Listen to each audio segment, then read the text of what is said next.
Din is-sena l-air show ser tkun maqsuma fuq żewġ postijiet differenti. X'loġistika ser tkun qed tużaw sabiex anke nies igawdu x'ser ikunu qegħdin jaraw fiż-żewġ postijiet? Ok, il-loġistika irdupjat, ovvjament, u ġejna involuti allura f'affarijiet li anke għandhom x'jaqsmu mal-affarijiet tal-baħar. Tajjeb. Però ħajkun hemm static display ħalluqa filgħodu li tiftaħ mill-10 sal-3 u nofs sara nofsinhar. Hemmhekk il-nies ħajkunu jsajraw l-ajruplani li ħajkunu wara nofsinhar fid-display. U ħajkun hemm ajruplani oħra fil-static display. Jiġifieri hija xi ħaġa normali bħalma nagħmlu normali. Id-differenza dis-sena hija li l-static display, il-flying display ħatkun in-naħa ta' Smart City fuq il-baħar.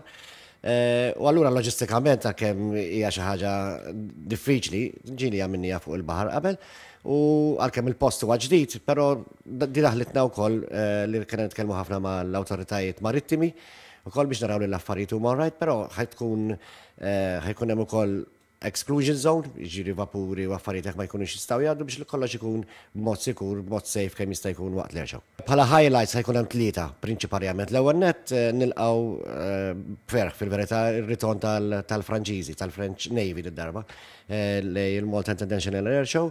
Ħajkun hemm il-tim nazzjonali tal-Polonja, l-Iskra, li huma l-ewwel darba li ġewwa Malta. Ħajkun hemm l-ewwel darba wkoll il-Flanker, Sukhoi 27, illi naħseb illi ħajkunu li ħajsraq ix-show fil-verità.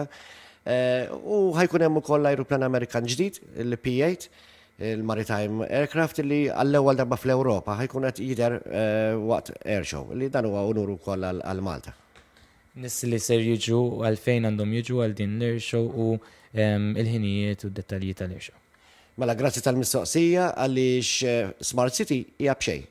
Tajjeb, ħajkun hemm enclosure fejn nies jistgħu joqogħdu bil-qiegħda, iħallsu joqogħdu bil-qiegħda, però bqija bħala air show hija b'xejn. Smart City għandhom il-car parks tagħhom u min irid juża dawk u jkun huwa tajjeb li jużawhom ħajkunu hemmhekk, tajjeb, qed ċarġi dilli xi żewġ euro, imma l-bqija l-air show hija b'xejn hemmhekk. L-airport imbagħad minnaħa l-ora l-static display hija 8 euros, il-ħinijiet huma mill-10 ta' filgħodu sa 3 u nofs, ħalli mbagħad ikun hemm biżejjed ħin biex fil-5 tibda il-flying display lej Smart City.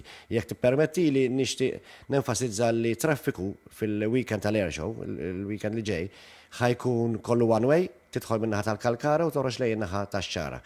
Dan huwa importanti ħafna u anke li ma jkunx hemm titjir ta' drones jew affarijiet oħrajn li mħabba li l-venue, il-post huwa ġdid, tajjeb ġol airport m'għandekx ta' jkun hemm drones, però hemmhekk jista' jkun hemm xi ħadd huwa kollox ġiri ħarġet nota, ħareġ kollox notice to airmen biex ħadd ma jtajjar drones, it-traffiku u li aħna nħeġġu lin-nies illi jiġu jużaw il-trasport pubbliku kemm jista' jkun.